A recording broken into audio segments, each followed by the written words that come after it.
What's up guys, Sanjot Keer here, welcome to YFL। तो आज YFL पर चाट डे आ गया है। फिर से चाट बनाना आपको पता है मुझे कितना पसंद है। आज बहुत ही यूनिक सी स्पेशल चाट बना रहा हूँ, बास्केट चाट, जिसे टोकरी चाट भी कहा जाता है।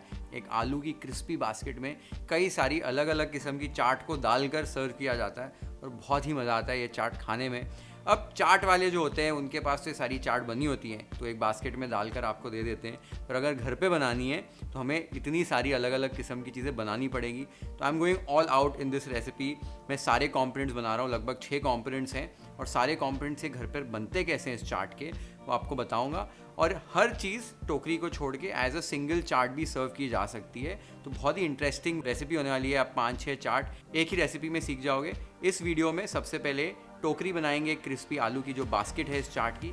उसके बाद आलू की टिक्की, मसाले वाले छोले, मटर की चाट, एकदम सॉफ्ट भल्ले, और इस चाट के लिए दही कैसे बनाया जाता है वो भी देखेंगे। बहुत ही इंटरेस्टिंग रेसिपी है। तो सबसे पहले बास्केट बना लेते हैं हमारी चाट के लिए, आलू की, वो एकदम क्रिस्पी वाली।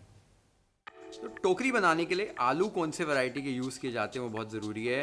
तो कम स्टार्च वाले आलू यूज़ करने हैं, तो मैं यहाँ पर पहाड़ी या इंदौरी आलू यूजुअली यूज़ करता हूँ। तो आप भी इस तरीके के आलू यूज़ कीजिए। अब आलू को मैंने पील करके रखा हुआ है।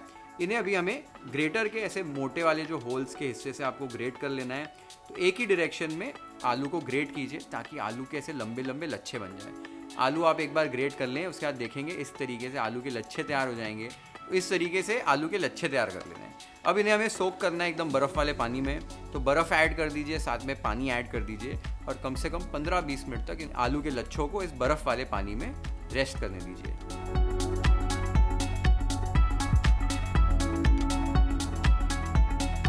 एक बार इसे बर्फ़ के पानी में आपने सोक कर लिया है, इसे एक छन्नी में ट्रांसफ़र कर लीजिए, छान लीजिए। उसके बाद इसे टैप वाटर से, अच्छे से रनिंग वाटर से धो लीजिए।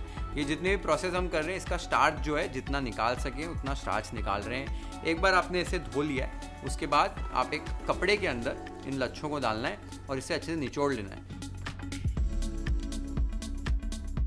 जितना पानी आप निकाल सकें इन आलूओं का उतना पानी निकाल लीजिए, उतना आसान हो जाएगा आपको बास्केट बनाना।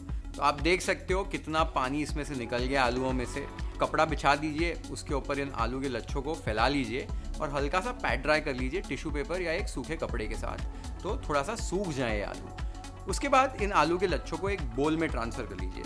अब इसके अंदर 2 टेबलस्पून कॉर्नफ्लावर मिला रहा हूँ, साथ ही में थोड़ी सी हल्दी पाउडर ऐड कर रहा हूँ। आप येलो कलर का भी इस्तेमाल कर सकते हैं। इसे अच्छे से मिक्स कर लीजिए जब तक कि जो कॉर्नफ्लावर है अच्छे से मिक्स नहीं हो जाए और आपके आलूओं का कलर जो है वो हल्का सा पीला नहीं हो जाए। तो आप देख सकते हो अच्छे से मिक्स कर लिया है मैंने इन आलूओं को। अभी टोकरी बनानी है हमें। तो टोकरी बनाने के लिए अभी क्या करना है, आपको इस तरीके की 2 सिमिलर छन्नियाँ लेनी पड़ेंगी। छन्नी जो है आपको देखना है उसका जो रिम है वो थोड़ा सा पतला होना चाहिए, और एक छन्नी दूसरी छन्नी में बैठ जानी चाहिए। और एक चीज़ का ध्यान देना है, छन्नी के ऊपर कोई भी प्लास्टिक कॉम्पोनेंट नहीं होना चाहिए। अब एक छन्नी ले लीजिए, उसके ऊपर आपको इन आलू के लच्छों को फैलाना है। तो अपने हाथों पर इस तरीके से आलू के लच्छे लेकर फैला लीजिए उंगलियों पर, और फिर इस तरीके से किनारों पर प्लेस करते जाना है। आपको पूरी छन्नी में एक पतला सा लेयर जो है इन आलू के लच्छों का लगा लेना है। एक बार सारे टोकरी में आपने लच्छे फैला लिए हैं, लास्ट में आपको क्या करना है, थोड़े थोड़े लच्छे लेकर इस तरीके से रिम के ऊपर भी लगा देना है। इससे क्या होएगा, आपकी टोकरी का शेप बहुत अच्छा आएगा। तो आप देख सकते हो मैंने आलू के लच्छों को अच्छे से फैला लिया है। अब इसके ऊपर दूसरी छन्नी रखनी है, और ध्यान देना है आपको बहुत ज़ोर से प्रेस नहीं करना है, आपको बस हल्का सा प्रेस करना है। हल्का सा प्रेस करने के बाद यहाँ पर मैं एक जूट की सुतली ले रहा हूँ, एक धागा ले लीजिए। उसके बाद इस तरीके से इस टोकरियों को साथ में बांध लीजिए। ध्यान देना है, फिर से बोल रहा हूँ कि प्रेशर ज़्यादा नहीं अप्लाई करना। हमारा सेटअप तो तैयार हो गया है, हमें बास्केट को फ्राई कर लेना है। बास्केट को फ्राई करने के लिए यहाँ पर मैंने एक बड़ी सी कढ़ाई में तेल लिया हुआ है। तेल को हमें लगभग 140 to 150 डिग्री सेल्सियस तक ही गर्म करना है। मॉडरेटली हॉट होना चाहिए, ज़्यादा गर्म नहीं होना चाहिए तेल। एक बार तेल आपका टेम्परेचर पे आ जाए, इसके अंदर छन्नी को डालिए। छन्नी आपकी पूरी तरीके से डिप हो जानी चाहिए। अगर आपकी छन्नी कोई हिस्से से हल्की सी ऊपर रह जाए, जैसे अभी आप देख सकते हो थोड़ा सा ऊपर है हिस्सा, तो एक करछी की या चम्मच की मदद से केयरफुली आप तेल ऊपर पोर करते जाइए कि वो वाला जो हिस्सा भी आपकी बास्केट का वो अच्छे से फ्राई हो जाए। इसे मीडियम फ्लेम पर अच्छे से फ्राई करना है जब तक कि ये आपकी जो बास्केट है उसमें से बुलबुले जो हैं, बबल्स हैं, वो कम हो जाने चाहिए आना। आप पहले देखेंगे बहुत ज़्यादा बबल्स आएंगे मॉइस्चर की वजह से। धीरे धीरे ये बबल्स सेटल होना शुरू हो जाएंगे। जैसे ही बबल्स सेटल हो जाएंगे, इस तरीके से आप देख सकते हो कि बबल्स बहुत कम आ रहे हैं, इसका ये मतलब है कि आपकी जो टोकरी है वो फ्राई हो चुकी है। तो एक बार आपकी टोकरी फ्राई हो जाए, ध्यान दीजिए छन्नी कभी कभी गर्म हो जाती है, तो कपड़े का इस्तेमाल कीजिए। इसका पूरा तेल जो है निकाल कर इसको एक छन्नी के अंदर उल्टा रख दीजिए। उल्टा रखने से क्या होएगा, एक्सेस जो तेल है वो निकल जाएगा। बस 2 मिनट हो जाए, उसके बाद आपको क्या करना है, इस सुतली को खोल लेना है। ध्यान दीजिए गर्म नहीं हो। सुतली को खोलने के बाद एक चम्मच या ऐसे एक नाइफ ले लीजिए और हल्के हाथों से इसके ऊपर टैप करना है। टैप करने से क्या होएगा, जो आपकी टोकरी है वो अलग हो जाएगी छन्नी से। तो इस तरीके से निकालिए, सेम तरीके से वापस टैप कीजिए और आप देख सकते हैं आपकी जो टोकरी एकदम आसानी से निकल जाएगी और हमारी एकदम क्रिस्पी आलू वाली बास्केट जो है हमारी बास्केट चाट के लिए वो रेडी हो गई है। इसके ऊपर इमीडिएटली थोड़ा सा नमक ऐड कर दीजिए। नमक हमको पहले स्टेज पे बिल्कुल नहीं ऐड करना है, इसी स्टेज पर ऐड कीजिए और हमारी बास्केट रेडी हो गई है। तो हमारी बास्केट रेडी हो गई। आपने देखा कितनी ब्यूटीफुल लगती है बास्केट और खाने में भी बहुत मज़ा आता है। तो जितनी बास्केट आप बनाना चाहते हैं इस तरीके से बना सकते हैं। लगभग एक मीडियम साइज़ के आलू से एक टोकरी निकल जाती है। तो जितनी टोकरी बनाना चाहते हैं उतनी बना लीजिए। अब बाकी के जो हमारे कंपोनेंट्स हैं यहाँ से हम बनाएंगे, वो हर कंपोनेंट अपने किस्म की एक चाट है। तो सबसे पहले आलू की टिक्की बना लेते हैं। आलू टिक्की बनाने के लिए 3 मीडियम साइज़ के आलू मैंने बॉईल करके ले लिए हैं। अब बड़े होल्स वाले ग्रेटर से इन्हें ग्रेट कर लीजिए। आलू मैंने जो टोकरी बनाने के लिए यूज़ किए थे वही यूज़ किए हैं। ग्रेट करने के बाद इनमें 1 से 2 चॉप की हुई हरी मिर्च, 1 टीस्पून जीरा, टेस्ट के हिसाब से नमक और 1 से 2 टेबलस्पून कॉर्नस्टार्च ऐड कर दीजिए। अब सारी चीज़ों को अच्छे से मिला लेना है।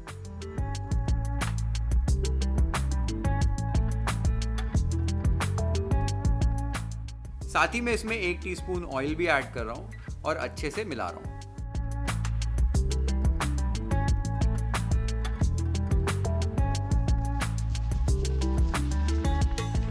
एक बार आपका मिक्सचर अच्छे से मिल जाए तो आप एक स्पून की मदद से एक छोटा सा पोर्शन ले लीजिए। अपने हथेलियों को यूज़ करके इसका एक राउंडल बना लीजिए। राउंडल बनाने के बाद इसे अच्छे से चपटा कर लीजिए और एक टिक्की का शेप दे दीजिए। इसी तरीके से सारी टिक्कियाँ तैयार कर लीजिए। अब इन टिक्कियों को फ्राई करने के लिए मैं एक पैन के अंदर 1 से 2 टेबलस्पून घी ऐड कर रहा हूँ। घी एक बार आपका अच्छे से गर्म हो जाए, इन टिक्कियों को आपको घी के अंदर फ्राई करना है। आपको मीडियम फ्लेम पर आराम से धीरे धीरे इन टिक्कियों को फ्राई करना है। एक तरफ से एक बार कुरकुरी हो जाए उनको पलट दीजिए, फिर दूसरी तरफ से भी कुरकुरा होने दीजिए।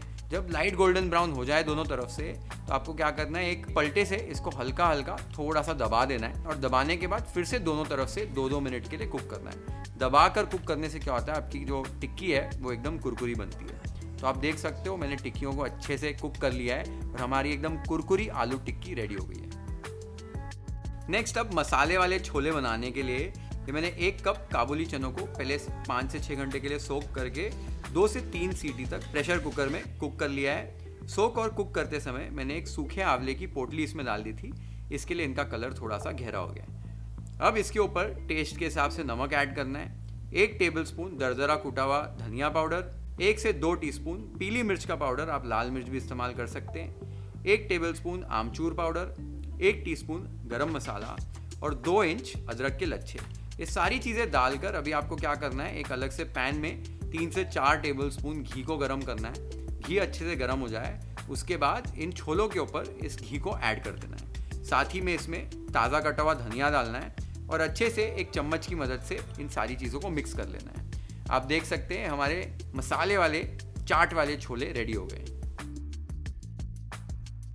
अब मटर की चाट बना लेते हैं। तो चाट बनाने के लिए मैंने 1 कप सफ़ेद वटानों को 3 से 4 घंटे सोक करने के बाद 2 से 3 विसल के लिए प्रेशर कुकर में कुक कर रखा है। अब इन्हें हमें मैश करना है। तो अच्छे से मैश कर लीजिए, जैसे मैश आलू करते हैं वैसे ही मैश कर लेना है।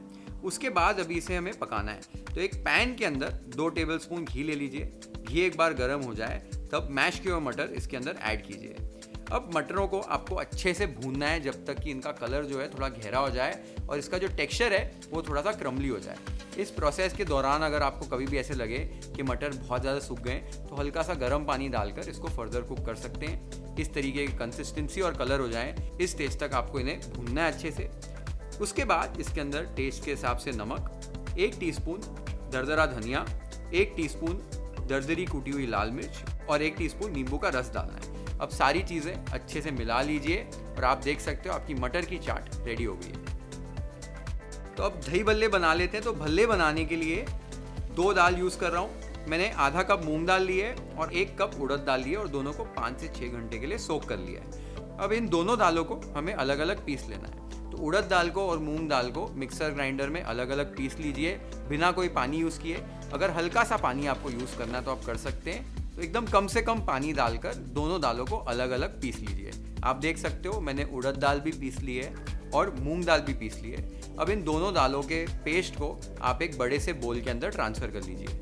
अब इसके अंदर टेस्ट के हिसाब से नमक ऐड कीजिए। नमक ऐड करने के बाद इन भल्लों को आपको अच्छे से फेंटना है। तो आप एक विस्क या अपने हाथ की मदद से इसे अच्छे से फेंट सकते हैं। आपको इसमें एयर इनकॉर्पोरेट करनी है और तब तक इसे फेंटना है जब तक ये थोड़ा इसका कलर जो है वो पेल वाइट कलर का नहीं हो जाता है और एकदम फूल नहीं जाती आपकी दाल की जो पेस्ट है। आप इसको चेक करने के लिए एक चम्मच से इस तरीके से उठा सकते हैं। चम्मच को उल्टा कर दीजिए, आपके जो भल्ले का मिक्सचर है वो गिरना नहीं चाहिए। इस स्टेज पर इसके अंदर 1/4 कप किशमिश, 1 टीस्पून ज़ीरा, 1 से 2 चॉप की हुई हरी मिर्च और 1 इंच ग्रेट किया हुआ अदरक ऐड कर दीजिए। अब सारी चीज़ों को एकदम हल्के हाथों से मिक्स कर लीजिए। अब इन भल्लों को फ्राई करने से पहले एक सेटअप तैयार करना है। तो एक बड़े से बर्तन के अंदर गुनगुना पानी लीजिए, साथ ही में 1 चुटकी भर नमक और आधा टीस्पून हींग डालिए। ये हींग का पानी तैयार करके साइड में रख दीजिए। अब भल्लों को फ्राई करने के लिए अपने हाथों को गीला कर लीजिए। छोटे छोटे पोर्शंस लीजिए इन भल्लों के मिक्सचर का और केयरफुली इस मॉडरेटली हॉट ऑयल में ड्रॉप करते जाइए। भल्लों को ऐड करते ही भल्लों के ऊपर भी हल्का हल्का तेल केयरफुली छिड़कना है ताकि आपके जो भल्ले हैं वो एकदम से फूल जाएं। तो इसी तरीके से एकदम मीडियम हीट पर आराम आराम से भल्लों को फ्राई करना है जब तक कि ये गोल्डन ब्राउन कलर के नहीं हो जाते। एक बार आपके भल्ले फ्राई हो जाएं, इन्हें निकाल कर गरम गरम ही इमीडिएटली इस गुनगुने हींग के पानी में आपको डाल देना है। पानी में डालने के बाद कम से कम 7-8 मिनट के लिए इनको सोख होने दीजिए, या जब तक कि आपके जो भल्ले हैं वो नीचे सिंक हो जाएं तब तक इन्हें सोख होने दीजिए। एक बार भल्ले आपके सोख हो जाएं, इन्हें अपने हथेलियों में लीजिए और एकदम हल्के हाथों से जितना पानी आप निकाल सकें उतना ही निकालिए और आपके जो भल्ले हैं वो रेडी हो गए। अब चाट और दही भल्लों का दही बनाने के लिए एक छन्नी के अंदर 800 ग्राम दही लीजिए, साथ ही में चुटकी भर काला नमक और 3 से 4 टेबलस्पून चीनी ले लीजिए। अब इन सारी चीज़ों को मिक्स करते हुए छन्नी से छान लेना है। अगर आपका दही मीठा है तो आप शक्कर अवॉइड भी कर सकते हैं। अच्छे से इस दही को छान लीजिए। छानने के बाद इसे अच्छे से आपको मिक्स कर लेना है। आप देख सकते हैं जैसे चाट वाले यूज़ करते हैं, एकदम वेलवेटी स्मूथ दही हमारा रेडी हो गया है। अब एक दूसरे बोल में मैं 4 से 5 करचियाँ दही की ले रहा हूँ। जितने आप भल्ले जो हैं वो दही में डालना चाहते हैं इस स्टेज पर डाल सकते हैं। तो दही जितना आपको निकालना निकाल लीजिए, उसमें यूज़ करने के हिसाब से भल्ले मिक्स कर लीजिए और आपके दही भल्ले रेडी हो गए। और साइड पे जो दही बचा है ये हम चाट के लिए यूज़ करेंगे। हमारा चाट वाला दही भी रेडी हो गया है। तो हमारे सारे कंपोनेंट्स जो हैं बास्केट चाट के वो रेडी हो गए हैं। अब जितनी भी मैंने कंपोनेंट्स बताए हैं, पहले भी बताया कि सारी अलग अलग चाटें हैं। जैसे आलू की चाट बना सकते हो टिक्की वाली, खाली मटर की चाट बना सकते हो, छोले बना सकते हो। तो सारी चीज़ें, दही भल्ले भी अलग से बनाकर खा सकते हो। तो सारी चीज़ें आप अलग अलग भी बना सकते हो, लेकिन आज सारी ये चीज़ें जो हैं एक टोकरी में जाने वाली हैं, एक बास्केट में जाने वाली है। इसके अलावा कुछ और 2-3 चीज़ें हैं, जैसे एक मीठी और तीखी चटनी, एक दही भल्ले वाला चाट मसाला होता है जो मैं घर पर ही बनाता हूँ, ये भी यूज़ करने वाला हूँ। तो वो सारी चीज़ों के लिंक जो हैं आपको डिस्क्रिप्शन बॉक्स में नीचे मिल जाएंगे। अब सारी चीज़ें रेडी हैं, let's assemble this basket chaat waffle style. Faster than the speed of light, we stretch time.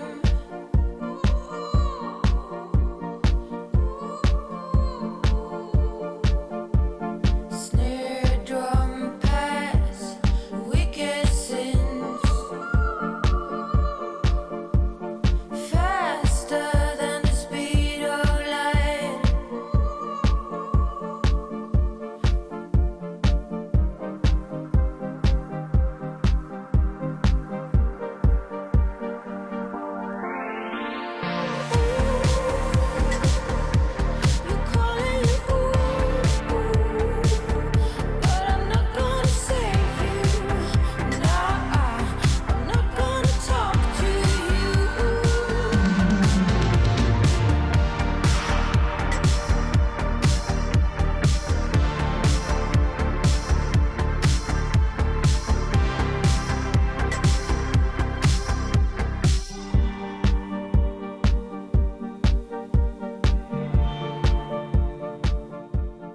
Basket chaat हमारी रेडी हो गई है। थोड़ा लेंदी प्रोसेस ज़रूरी है, लेकिन जो टेक्सचर्स हैं इस चाट के, थोड़ा क्रंची, थोड़ा सॉफ्ट, किधर मसाले, किधर चटनी, किधर दही, मज़ा ही कुछ और आता है बास्केट चाट खाने का। तो इसी तरीके से बनाइए। कुछ 1-2 कंपोनेंट्स यहाँ वहाँ आपको स्किप करने तो कर सकते हैं, चीटिंग कर लीजिए, लेकिन ये ज़रूर बनाइए रेसिपी और मुझे कमेंट्स में बताइए आपको कैसे लगी। Share this video with your friends and family, hit the like button if you like this video. Follow and subscribe to YFL if you haven't yet. Have an amazing time with this beautiful basket chart recipe at your home. Cheers.